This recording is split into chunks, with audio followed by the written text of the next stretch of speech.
Here on the Big East Digital Network, we have our eyes on March in men's basketball, and it started back in non-conference play when this conference really proved itself as one of the best in the country. A 93-30 non-conference record when you total all 10 teams' records, a 756 winning percentage. Let's take a look at where currently teams stand.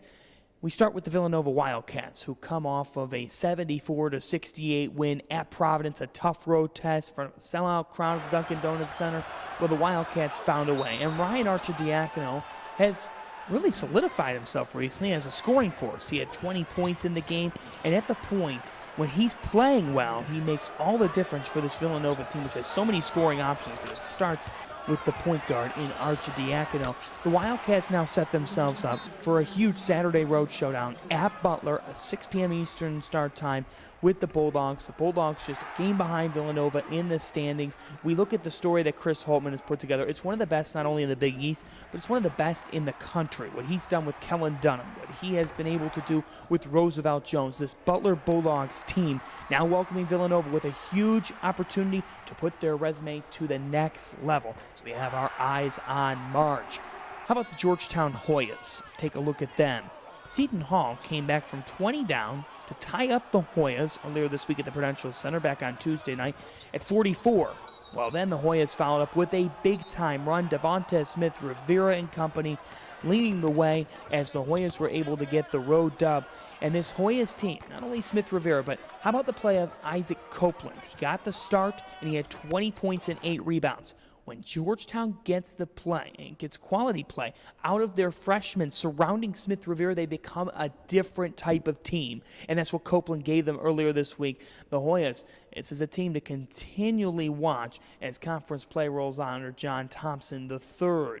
Let's continue on now, taking a look at some of the other teams in contention. Well, maybe one of the teams on the rise certainly is the St. John's Red Storm. They were able to get an 86-78 win over DePaul on Wednesday night. And D'Angelo Harrison, as he goes, St. John's goes, he was able to score 33 points. He had 10 rebounds as well. He just does everything for the Red Storm.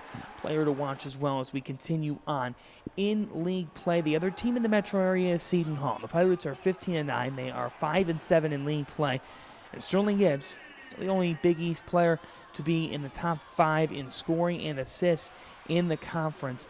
But the Pirates, they need to figure out a way to find a rhythm. Losers of 7 of their last 10. They have a chance this Saturday against Providence, what will be a big-time matchup. The Xavier Musketeers will take on the St. John's Red Storm on Saturday. That's a big matchup.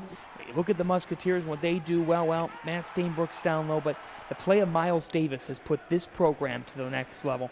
And this Musketeers team is one that is so offensively diverse. They can move the basketball so well behind not only Davis, but D. Davis at the point, Stainbrook down low, the dynamic freshman that is Trayvon Blewett.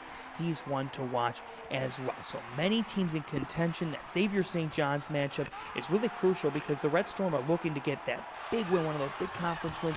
They have an opportunity this weekend, several opportunities for teams to get back in it. And it just goes to show you, how about a team in DePaul? A team that at one point struggled but found themselves at the top of the league, and now this team with 6 league wins, still really hanging around in 6th place and in contention certainly in the conference. This Blue Demons team is one to not forget. And while they had some non-conference struggles, they came ready to play for Big East play.